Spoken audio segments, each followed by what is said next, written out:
Hello friends, Radhe Radhe.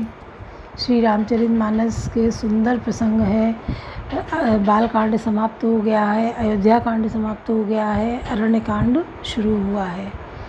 जो भगवान Ram one को गए हैं, भरत मनाने गए हैं, तो वो अयोध्या कांड में ही है कि वो वापस भी आ जाते हैं उनकी चरण पादुका लेकर और सिंहासन पर उनको विराजमान करते हैं।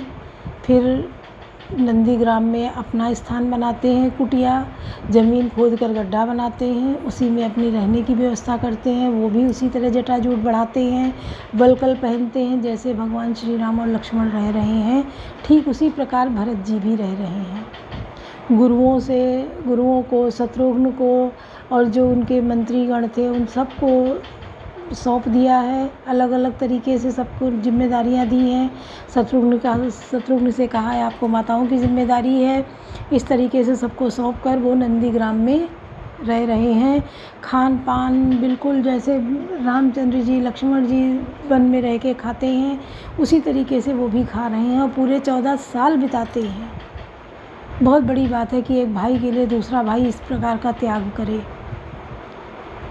तो हम लोगों के अंदर भी ये भावना होनी चाहिए, अपने खून के प्रति तो होनी ही चाहिए, अपने अड़ोसी पड़ोसी जानने वालों के प्रति भी एक प्यार भरा व्यवहार होना चाहिए कि जब हम प्यार से बात करेंगे तो वो भी हमसे ही प्यार की ही बात करेगा।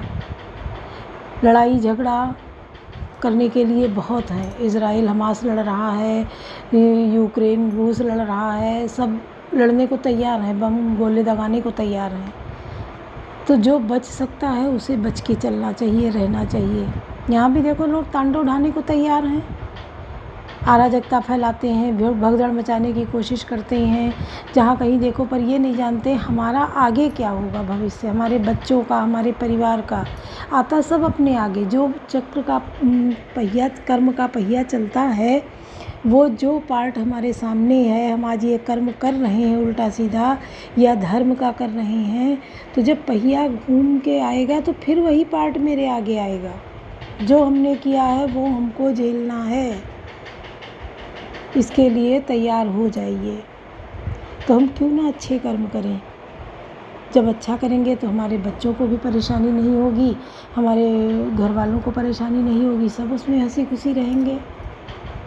जब कभी कुछ छोटा मोटा फंक्शन भी हो जाता है घर में, थोड़ा डांस हो गया, गाना हो गया, खाना पीना अच्छा, कितना अच्छा माहौल हो जाता है।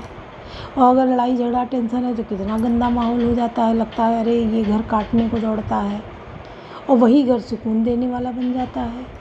तो ये हमारे कर्मों से हो रहा है, इसको कोई और नहीं बनाने आता कि हमारे घर के माहौल को कोई बिगाड़ जाए। घर में तो हम ही लोग रह रहे हैं, 4 5 6 8 2 जितनी भी संख्या है, तो उतने में रह के हमें अपने घर में बहुत सुकून रखना चाहिए। हर किसी को लड़ने के लिए दुनिया पड़ी है। ज़रा सा भी अगर, पहली बात तो आप अवॉइड करके निकल जाइए, लड़ने की कोशिश ना करिए। लड़ाई के बहुत झगड़े बढ़ जाते हैं, बहुत नुकसान है। शांति, एक चुप हज़ार बला टली, कहावत है कि एक चुप हज़ार बला टली। आप एक चुप हो जाएंगे, बोलेंगे नहीं, तो 1000 बलाएँ हमारी टल जाएंगी। 1000 बलाएँ मतलब सैकड़ों गालियाँ नहीं मिलेंगी, मारकाट नहीं होगा, पुलिस नहीं आएगी, थाना नहीं होगा। चुप ही तो एक हो गए, जवाब मत दो। पर आज के इंसान भागम भाग ज़िंदगी में बिल्कुल ये सहन नहीं करता है और ना इसको बर्दाश्त करने की क्षमता रखता है। तो हम लोगों को अपने अंदर बदलाव करना चाहिए और अपने बच्चों को, घर को आगे बढ़ाने के लिए उनमें ये संस्कार भरनी चाहिए कि हमें मिलजुल के रहना है, बड़ों का सम्मान करना है, छोटों से प्यार करना है। अगर लड़ाई झगड़ा होता है तो उसमें बराबर की बात करके समझौता कराना चाहिए, चाहे बच्चे हों चाहे बड़े हों। कभी किसी चीज़ पे ज़बरदस्ती नहीं करनी चाहिए, क्योंकि देने वाला ऊपर वाला है, उसके 1000 हाथ हैं देने के लिए। छीनने वाला, लड़ने वाला तो 2 हाथ लेके लड़ता है, छीनता है। देने वाला 1000 हाथ उसके हैं देने के लिए, और हर पल वो आप पे नज़र रखता है कि कब आप सही थे, कब आप गलत थे, और हर उसका आप पे लिखा जाता है, आपके रजिस्टर में नोट किया जाता है। उसी कर्म के अनुसार फल मिलता है। कर्मानुसार फल सभी को मिलता यही है। भगवान के घर देर है अंधेर नहीं है, कर्मानुसार फल सभी को मिलता यही है। तो जैसे हम कर्म करेंगे उसी के अनुसार हमें उसका फल मिलेगा। उसके लिए हम अपने को तैयार रखें कि जब कर्म गलत करता है इंसान तब तो बड़ा खुश होता है कि अरे हमने उससे जीत लिया, हम उसको हरा के आ गए, हमने बाजी मार ली, हमने अपने बच्चों के लिए धन एकत्रित कर दिया। लेकिन जब उसका चुकता करना पड़ता है, चुकाना पड़ता है, तब समझ में आता है कि हमने क्या गलत किया था। तो सुनिए। कवन सुकाज कठिन जग माही, जो नहीं हो तात तुम पाही। अवगुण मूल सूल प्रद प्रमदा सब दुख खानी, ताते की निवारण मुनिमय आजिए जानी। कवन सुकाज कठिन जग माही, जो नहीं हो तात तुम पाही। ये होती स्त्री अवगुणों की मूल पीड़ा देने वाली और सब दुखों की खाने। इसलिए हे मुनि, मैंने जी में ऐसा जानकर तुमको विवाह करने से रोका था। सुन रघुपति के वचन सुहाए, मुनि तन पुलक नयन भरी आए। कहूँ कवन प्रभु कहे ऐसी रीति, सेवक पर ममता अरु प्रीति। श्री रघुनाथ जी के सुंदर वचन सुनकर मुनि का शरीर पुलकित हो गया और नेत्र प्रेमाश्रुओं से के जल से भर आए। वे मन ही मन कहने लगे, कहो तो किस प्रकार प्रभु की ऐसी रीति है जिसका सेवक पर इतना महत्व और प्रेम हो। जे न भजई अस प्रभु भ्रम त्यागी, ज्ञान रंक नर मंद अभागी। पुनि सादर बोले मुनि नारद, सुनो राम विज्ञान विशारद। जो मनुष्य भ्रम को त्याग कर ऐसे प्रभु को नहीं भजते, वे ज्ञान के कंगाल दुर्बुद्धि और भागे हैं। फिर नारद मुनि आदर सहित बोले, हे विज्ञान विशारद श्री राम जी, सुनिए। संतन के लक्षण रघुवीरा, कहूँ नाथ भवभंजन वीरा। सुन मुनि संतन के गुण खाऊँ, जिनके से मैं तन के बस राहूँ। हे रघुवीर, हे भव भय जन्म मरण के भय का नाश करने वाले मेरे नाथ, आप कृपा कर संतों के लक्षण कहिए। श्री राम जी ने कहा, हे मुनि सुनो, मैं संतों के गुणों को कहता हूँ, जिनके कारण मैं उनके वश में रहता हूँ। षट विकार जित अनग अकामा, अचल अकिंचन सुच सुखधामा। अमित बोध अनियमित भोगी, सत्यसार कवि कोविद जोगी। हे वे संत काम क्रोध लोभ मोह मद और मत्सर, इन 6 विकारों दोषों को जीते हुए पाप रहित कामना रहित निश्चल स्थिर बुद्धि अकिंचन सर्वत्यागी, बाहर भीतर से पवित्र, सुख के धाम असीम ज्ञानवान, इच्छा रहित मिताहारी, सत्यनिष्ठ कवि विद्वान योगी। सावधान मानद मदहीना, धीर्म धर्म गति परम प्रवीणा। सावधान दूसरों को मान देने वाले, अभिमान रहित धैर्यवान, धर्म के ज्ञान और आचरण में अत्यंत निपुण। कवन सुकाज कठिन जग माही, जो नहीं हो तात तुम पाही। गुनागार संसार दुख रहित विगत संदेह, तज मम चरण सरोज प्रिय, तिन कहूँ दे नगे। कवन सुकाज कठिन जग माही, जो नहीं हो तात तुम पाही। गुणों के घर संसार के दुखों से रहित और संदेहों से सर्वथा छूटे हुए होते हैं। वे चरण कमलों को छोड़कर उनको न देह की ही प्रिय है और न घर ही। निज गुण श्रवण सुनत सकुचाई, पर गुण सुनत अधिक हर्षाई। मम सम शीतल नहीं त्यागई नीति, सरल स्वभाव सबहि सन प्रीति। कानों से उत्पन्न अपने गुण सुनने में सुख चाहते हैं, गुण दूसरों के गुण सुनने से विशेष हर्षित होते हैं। सम और शीतल है, न्याय का कभी त्याग नहीं करते, सरल स्वभाव होते हैं और सभी से प्रेम रखते हैं।